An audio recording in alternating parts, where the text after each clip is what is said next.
cours sur les octonions. Alors, les octonions, ça a été découvert par plusieurs personnes, mais dont le plus fameux, c'est Cayley, vers 1850, au 19e siècle, quoi. Mais pourquoi les octonions? Pourquoi un objet mathématique si compliqué, alors que les bons vieux nombres réels sont beaucoup plus simples? Pourquoi inventer, découvrir une algèbre des octonions? À quoi ça sert? Bon. Alors, d'abord, il faut comprendre ce que c'est que la commutativité et l'associativité. Alors, la commutativité, par exemple, dans la multiplication ou l'addition, ça marche aussi de base. Bah, par exemple, vous savez bien que 1 plus 2, bon, c'est égal à 3.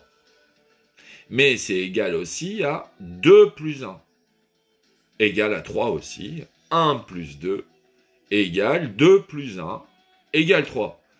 Donc, que vous fassiez l'ordre 1 plus 2 ou l'ordre 2 plus 1, vous obtenez exactement le même résultat. L'addition des nombres réels est commutative. Bon, ça, c'est assez bien connu. Puis, pour la multiplication des nombres réels, c'est pareil. Que vous faites 2 fois 3 égale 6, bon, tout va bien. Ou alors 3 fois 2 égale 6. Oh, surprise. Donc, la multiplication des nombres réels commute aussi. Bon. On peut faire A fois B ou B fois A. Comme on veut, on obtient le même résultat. Bon, 4 fois 3 égale 12. 3 fois 4 égale 12. Bon, ça marche tout le temps. Donc, voilà la commutativité. C'est quel que soit l'ordre des opérations, que vous faites d'abord 1 fois 2 ou 2 fois 1, ben vous obtenez exactement le même résultat. Bon. Ça se démontre facilement dans le corps des nombres réels, la commutativité, quel que soit le couple de nombres. Bon. Donc voilà la commutativité. Maintenant, question, est-ce que l'univers, notre univers dans lequel on vit, est-ce qu'il est commutatif? Question. Bah, faut y réfléchir, c'est surprenant la première fois qu'on entend ça, on se dit, tiens, c'est quoi ça? Bon, mais en fait, la réponse est très simple. La réponse à est-ce que l'univers est commutatif? La réponse est clairement non. Pourquoi? Alors, on pourrait expliquer les principes de Schrödinger, Heisenberg, etc. On préfère un très long discours à coup d'équations mathématiques. Mais bon, pour faire simple, à mes étudiants, je leur sors une anecdote, un exemple. Et là, ils sont « Ah ouais, d'accord, scotchés ». Et l'exemple est tout simple. C'est mettre ses chaussettes, mettre ses chaussures. Ou alors mettre son caleçon, mettre son bermuda, ou ce qu'on veut. Enfin, des exemples dans ce style-là. Donc, l'exemple que je préfère, moi, c'est mettre ses chaussettes et mettre ses chaussures.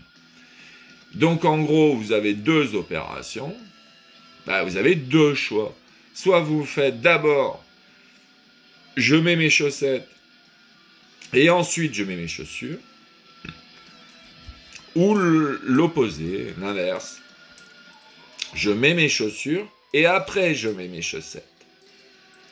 Bon, bah, il faut pas être un grand génie pour comprendre que si on fait chaussettes-chaussures, bon, bah, c'est cool, c'est normal. Mais si on fait chaussures-chaussettes, bon, bah, là, il y a quelque chose qui va pas. On n'obtient pas le même résultat, c'est assez évident, bon.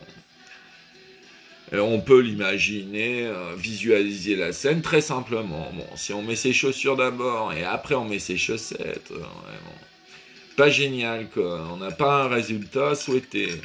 Donc, avec cet exemple simple, on voit que le résultat n'est pas le même suivant qu'on fasse chaussette-chaussure ou chaussure-chaussette.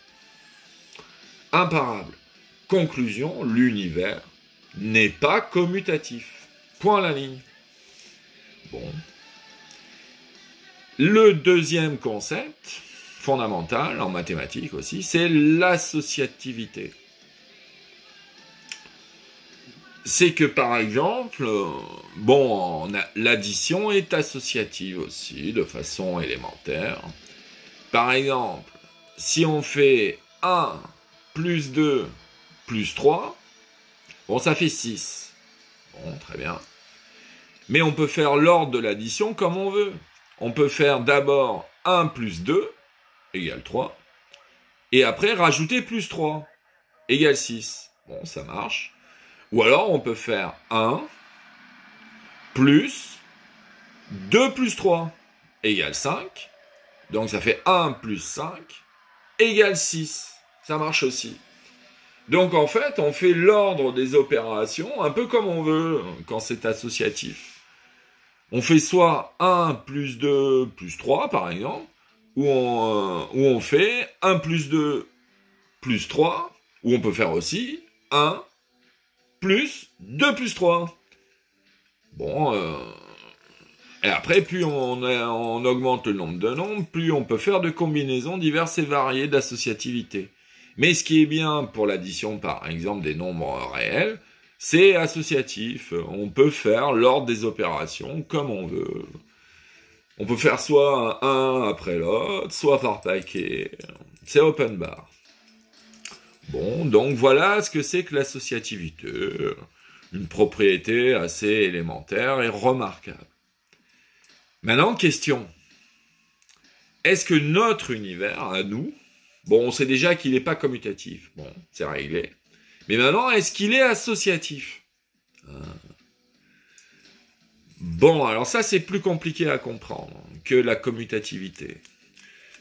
Mais bon, l'exemple le plus simple que j'ai trouvé, alors il vaut ce qu'il vaut, mais c'est la musique, par exemple. En musique, quand vous entendez Do, Ré, Mi, ok, 3 notes à la queue leu, no problème. Vous entendez une certaine musique, Mais en revanche, si je vous fais Do, Ré, Mi, c'est pas pareil. On n'entend pas le même son. Ou alors, si je vous fais Do, Ré, Mi, c'est encore pas pareil, on n'entend pas le même son.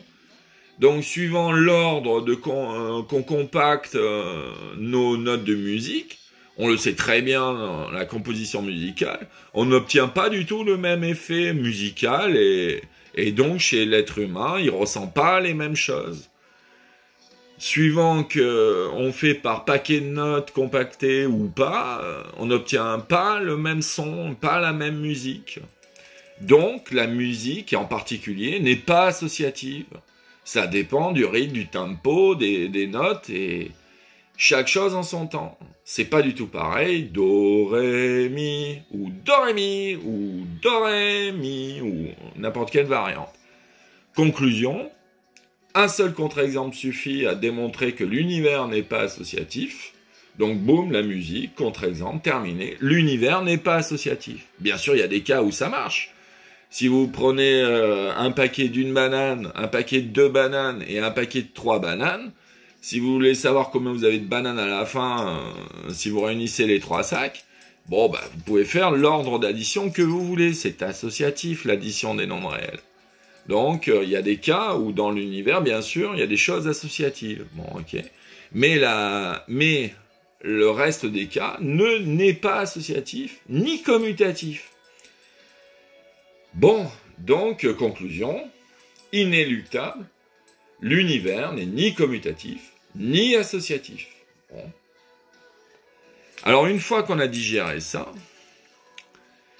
on se dit, tiens, si je commence à modéliser l'univers par les nombres réels, très bien. bah, je n'aurai qu'une approximation, inéluctablement, puisque l'algèbre des nombres réels est à la fois commutative et à la fois associative. Donc j'ai aucune chance, avec une algèbre commutative et associative, de décrire parfaitement un univers non commutatif et non associatif. Aucune chance. Des fois, certains trucs élémentaires peuvent être modélisés par des nombres réels. Mais sinon, dans la grande majorité des cas, c'est impossible. Les nombres réels ne seront qu'une approximation de temps en temps de la réalité. Donc, il faut passer aux dimensions supérieures. Donc, un tout bon prof de maths vous expliquera que le corps des nombres réels est un espace vectoriel de dimension 1. Et après, on apprend les nombres complexes. C'est-à-dire un nombre n'est plus de dimension 1, mais de dimension 2. Et donc, il a fallu rajouter une nouvelle dimension au nombre, qu'on a appelé les nombres complexes, mais la nouvelle dimension, elle est générée par le fameux nombre i, imaginaire, un nombre imaginaire qu'on appelle i. Bon. Et il a la caractéristique très spéciale, ce nombre-là, qui est que i carré égale moins 1. Alors ça, la première fois que j'ai vu ça, je me suis dit, oh bah dis donc, ils se foutent de notre gueule, les matheux. Parce que pourquoi? On m'avait toujours appris, et moi j'avais gobé ça comme un con, que le carré d'un nombre réel est toujours positif. Bon, c'est vrai, mais je m'étais dit, bon bah c'est une règle universelle, le carré d'un nombre, allons-y gaiement, est toujours positif. Bon. Puis l'induction à la con, parce que, pof, quand je suis arrivé, nombre complexe, i carré égale moins 1, waouh, surprise. Bon. Alors, pour les puristes en mathématiques, qui se demandent, mais d'où il sort ce nombre-là? Ils le sortent du chapeau. Ah ouais, imaginaire, ils ont fumé la moquette. Non, il y a une construction mathématique assez érudite. Il faut en général un bon bac plus 3 en maths pour le comprendre. Les objets, les symboles, tout ça. Mais en gros, vous pouvez chercher les références sur l'anneau des polynômes à coefficients réels. Bon. Et puis après, l'algèbre des quotients d'anneaux par des idéaux. Bon, vous recherchez, vous apprenez un peu sur ces choses-là. Et puis après, vous vous rendez compte que le corps des nombres complexes, les fameux nombres complexes, avec le petit i tel que i carré égale moins 1, tout nombre complexe écrit de la forme a plus ib, ou x plus y, comme vous voulez. Donc il y a deux nombres réels pour générer un nombre complexe. Sa partie réelle et sa partie imaginaire. Bon.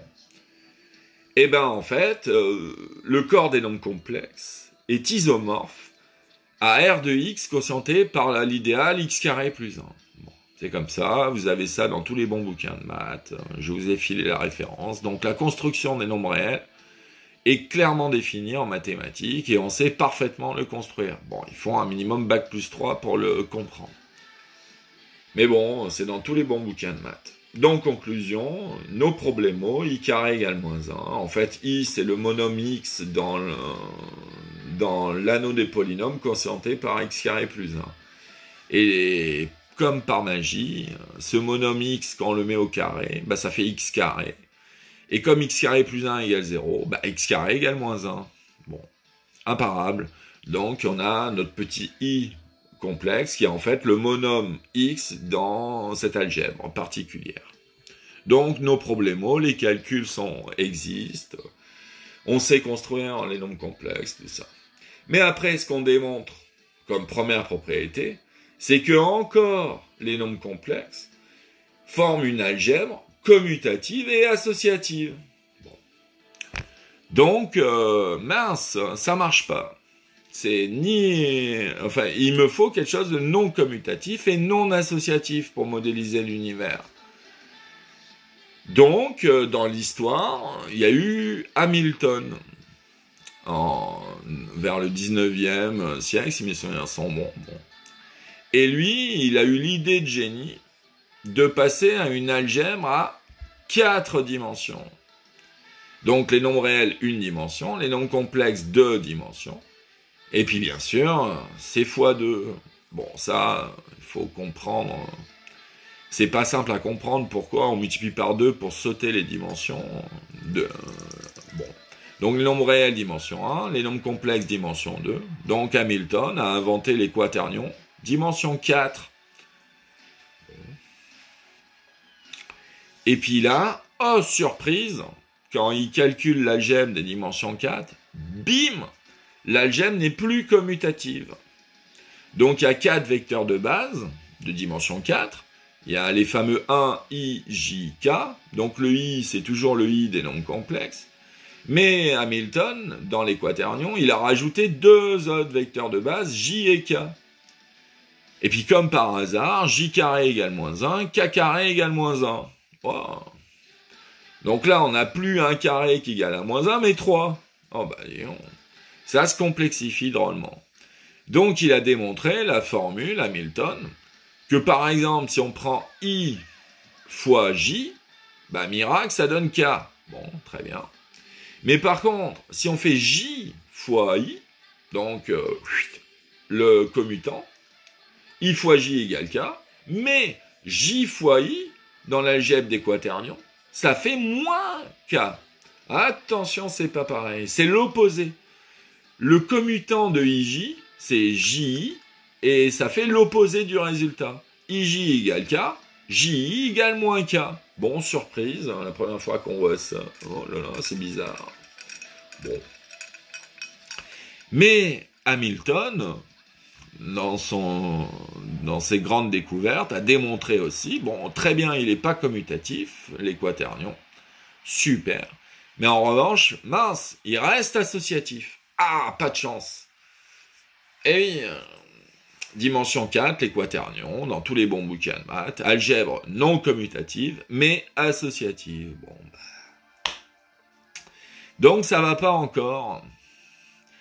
Et oui, parce que l'univers n'est ni commutatif, ni associatif. Donc il faut une algèbre non commutative et non associative. Donc on est arrivé réel, complexe, quaternion. Ah, on monte, mais ça marche pas encore. Et donc, Cayley, au 19e siècle, a monté encore d'un cran.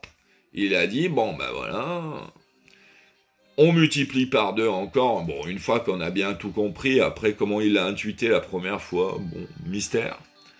Mais bon, il a intuité, et puis il a démontré après, que l'algèbre, après les quaternions de dimension 4, c'est bien sûr l'algèbre des octonions, on multiplie par 2. Donc 4 fois 2 égale 8. Donc dimension 8, les octonions. 8 vecteurs de base. Donc il a rajouté au quaternion 4 vecteurs de base. Alors après, on les note un peu comme on veut. Bon, c'est un peu compliqué la notation. Mais en gros, il y en a qui aiment bien rajouter en notation L, IL, JL et KL. Les 4 nouveaux vecteurs de base dans les octonions. Donc un nombre octonion, octo 8, comme son nom l'indique, est un nombre qui se décompose en un paquet, une somme de 8 nombres. 8 scalaires réels multipliés par les vecteurs de base. Donc, on peut voir sur le tableau sur Wikipédia, ils font du bon boulot, Wikipédia, on peut voir le nom là.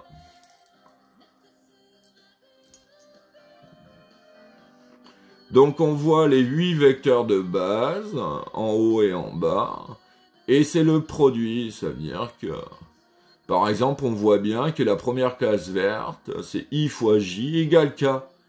Et quand on regarde la case verte en bas à gauche, on trouve que J fois I égale moins K.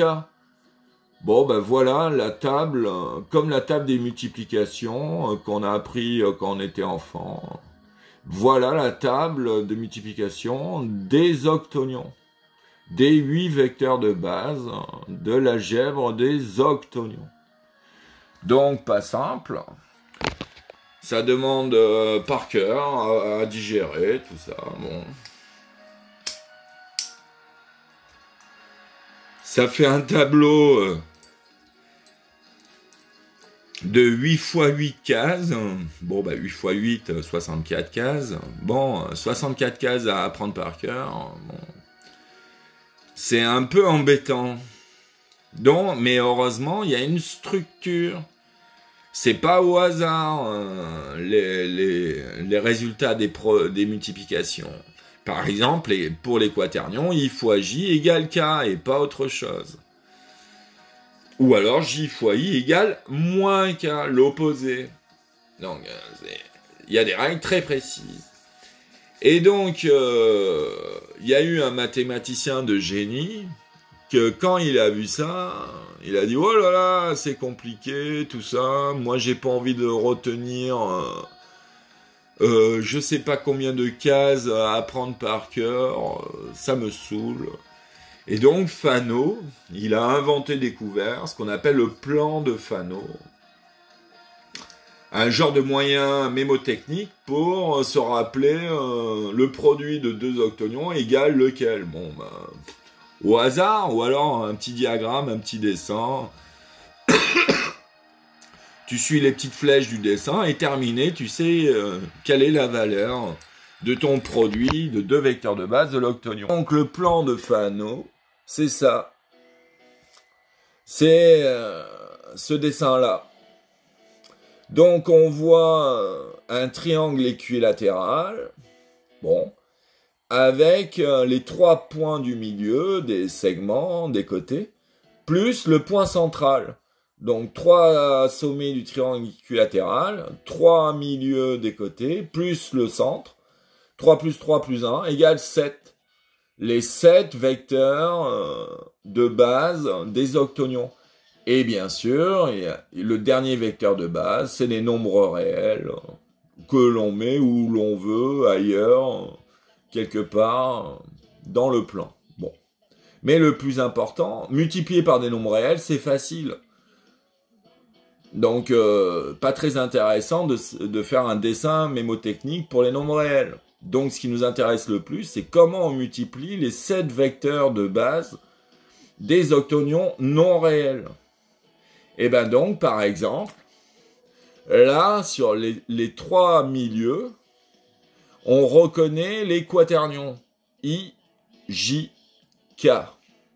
Et donc, par exemple, si on fait I fois J, on part de I, on regarde le cercle, là, hop, il va à J, tac, I fois J, et ben on continue le cercle, et tac, on arrive sur K. Parce qu'on est dans le sens horaire du dessin.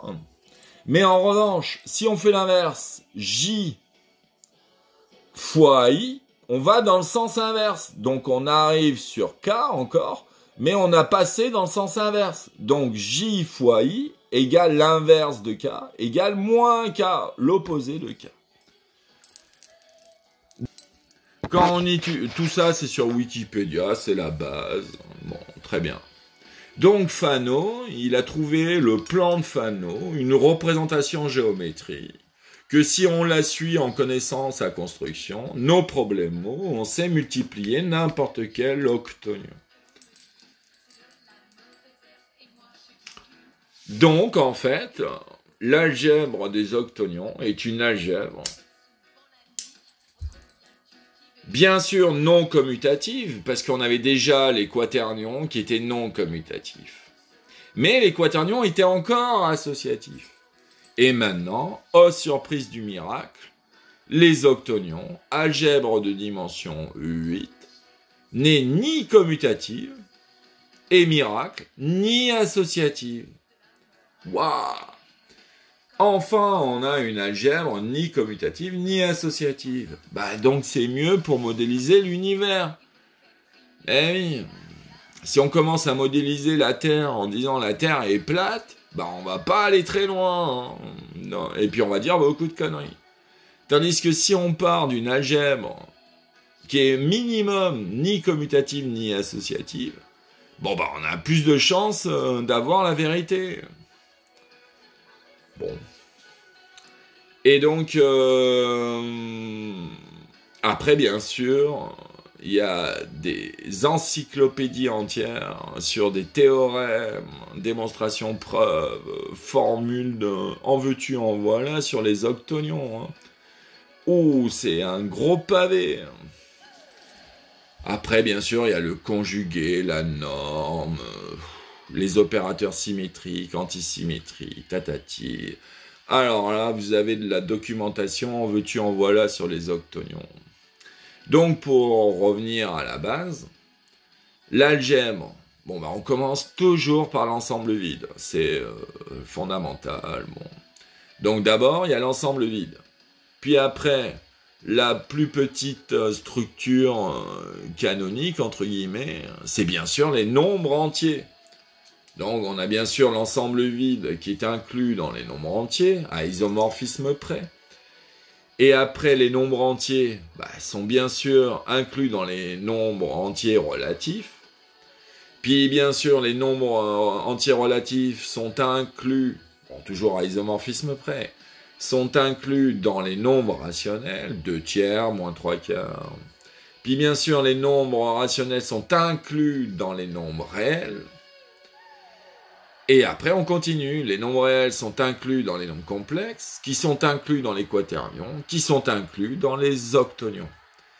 Et l'ascension est finie à la base, puisque après, on peut démontrer, bon, pas simple, mais que la plus petite algèbre non commutative et non associative est forcément minimum de dimension 8. Bon, pas simple la démonstration.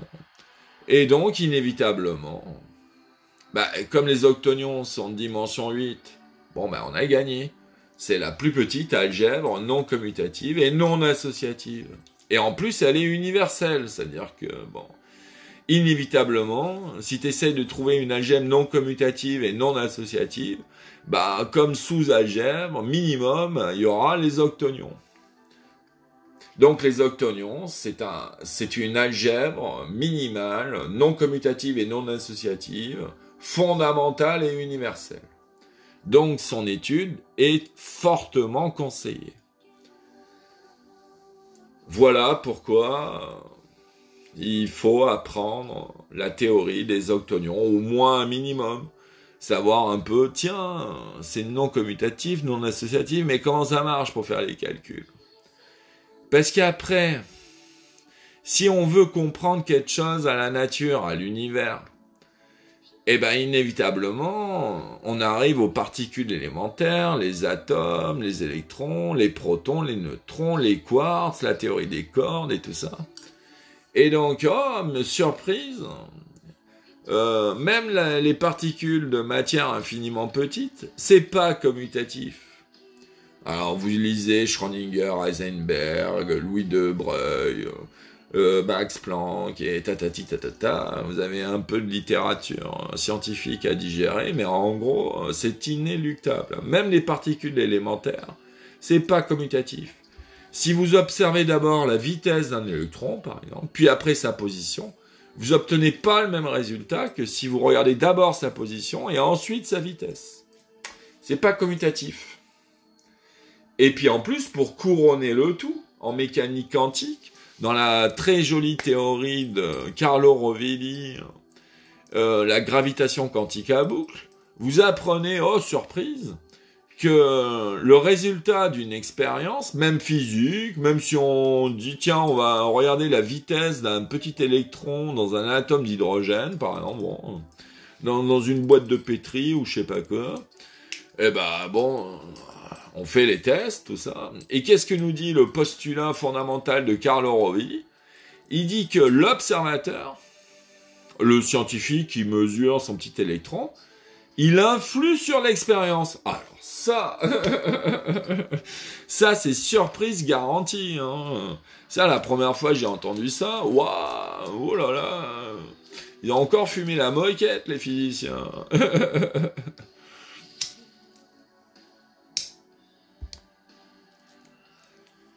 Donc en fait, d'où c'est venu que l'observateur influe sur l'expérience? Oh là là, alors ça, très surprenant. Eh ben, vous pouvez aller voir des références sur Wikipédia, sur Google, sur tout ce que vous voulez, sur l'expérience des fentes de Young. Bon, par exemple, on a un faisceau lumineux de photons ou d'électrons, ou un faisceau, ce qu'on veut. On balance des particules élémentaires une à une. Bon, sur une grande plaque, enfin sur une plaque, mais il y a deux fentes. Bon. Et on balance, et à la fin, après la fente, après la double fente de Young, on met un récepteur pour voir, tiens, qu'est-ce qui se passe? Qu'est-ce qui lui est arrivé au petit photon? Eh ben alors là, la littérature sur l'expérience des fentes de Young, c'est encyclopédie sur encyclopédie. Donc vous lisez un peu, puis oh surprise, qu'est-ce qu'on voit? On voit que suivant la façon dont on observe cette expérience, eh ben les résultats sont pas les mêmes.